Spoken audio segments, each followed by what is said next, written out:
all together now. Here we go. Ready? And... More driving! Hello everyone, it's Jax here again and welcome back to Jax Mangaverse. Episode 7 of Dandadan Season 2 is finally here, bringing a bit more of that slice of life feel to the lives of our beloved characters as they continue to struggle with Jiji's supernatural transformations. In the midst of accidents, misunderstandings, and the beginning of a new training arc, let's take a closer look at everything that happened in this episode. This episode once again highlights the evolving dynamics between Momo and Okarun. Right from the start, we see Momo adapting to her new part-time job, which makes both of them incredibly nervous. This scene drew a few laughs from me as I watched them both struggle with their mutual attraction, wanting to look at each other but preferring not to.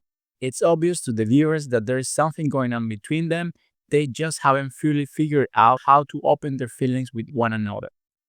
While we see Momo working at the maid cafe and anxiously waiting for the shift to end, the repetitive monotony of her activities brought back memories of that classic Squidward meme. It just gets better and better all together.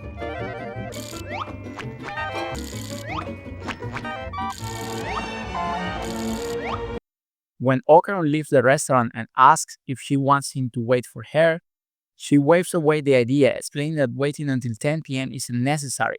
However, when she finally leaves the work, her anxiety spikes for a second when she doesn't see anyone waiting for her. But then Okarun shows up, and although he's not confident enough to take her hand directly, Momo doesn't shy away and takes his hand instead. This small but significant gesture reinforces Okarun's confidence in his understanding of her feelings. The narrative then shifts to Jiji, who is at home trying his best to control the evil eye. Thanks to the supervision of Seiko and Manjiro, he starts showing up some progress. He seems to be able to handle the transformation to a certain extent with a ton of effort, but he hasn't mastered it and remains a constant danger to everyone. He is a ticking time bomb, and this becomes clear when he's accidentally exposed to cold water. The evil eye quickly reacts and anticipates everyone's actions, using his House of Souls to trap and attack Momo. With a bit of luck, Jiji is turned back to himself with some hot water, but a glimpse of the aftermath of his actions leaves him deeply disturbed. He's hurting his friends who are there with the sole purpose of helping him. This incident drives a wedge between Jiji and Okarun. There is no open conflict or spoken words, but the episode masterfully uses their actions to convey everything. After the previous night's incident, Okarun is deeply affected by a feeling of impotence from being unable to protect Momo in such a critical moment.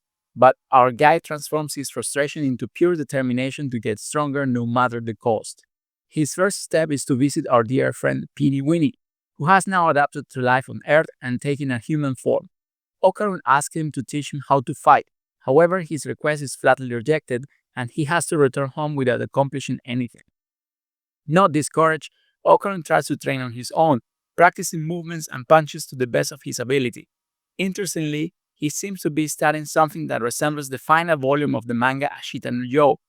It's in the middle of this improvised training that Turbo Granny appears and asks what he's up to.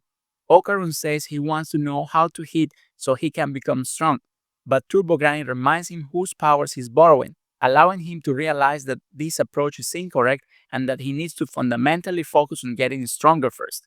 Turbo Granny agrees to help him, and they both walk away, unknowingly followed by a curious Aira, who it seems will be getting more screen time in the upcoming episodes.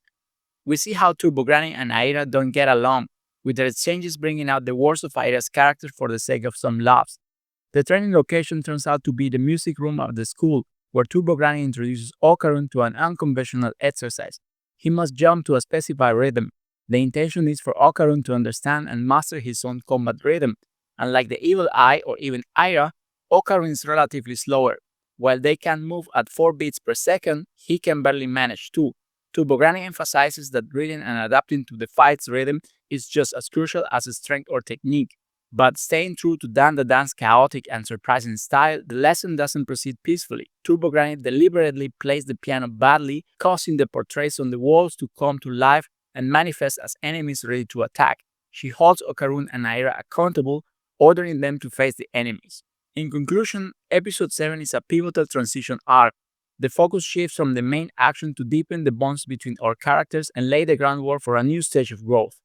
The relationship between Momo and Okarun advances in a subtle but undeniable way, and the story now brings Aira along to reinforce the love triangle dynamics. I really like the episode story arc and animation. I love that we're finally getting more of Aira on screen and that not everything is action focused. I'm giving this episode a personal score of 8 out of 10. And well guys, that's all for this time. Let me know in the comments what you thought of this episode. Did you like it or not? Don't forget to give me a like and comment to help me grow my channel, and until next time, bye!